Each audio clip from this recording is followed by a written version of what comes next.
Alors là, vous êtes ici sur le camping flottant que la métropole a mis en place sur l'Armada, sur la barge. Une barge qui fait 120 mètres de long par 20 mètres de large. C'est une barge avec trois niveaux d'activité, un bassin d'activité nautique, une zone de détente qu'on voit juste derrière moi. Et ici, le premier camping flottant de France. Alors, l'ouverture de la tente. Et à l'intérieur, on a 2 petits matelas. Waouh, super cosy, génial. Outre la particularité d'être flottant, il est aussi composé de tentes en carton.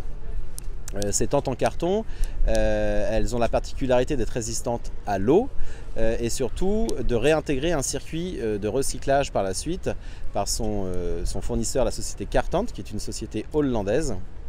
Et donc ils ont développé ce produit-là spécifiquement pour les grands festivals européens de musique.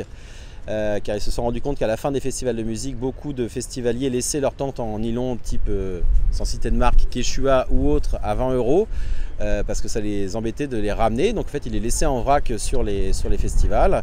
Et donc ils ont développé ce produit-là, qui propose donc du coup aux organisateurs de festivals qu'ils installent et qu'ils viennent récupérer à la fin. Et donc qu'ils réintègrent dans une filière de recyclage. Dès notre cahier des charges initial, on a demandé à ce que l'ensemble de la scénographie soit pensée dans une logique de réemploi. C'est-à-dire que toutes les structures que vous voyez derrière, les mâts, les ponts, les tentes, tout ça sera alors soit recyclé pour une partie, soit l'ensemble du mobilier plus durable, réemployé. C'est-à-dire que les palettes repartent dans la filière des palettes et l'ensemble des éléments de mobilier soit sont réinstallés dans le centre-ville de Rouen, soit repartent dans les ateliers de parenthèse pour participer à d'autres festivals. C'est une opération spécifique pour l'Armada.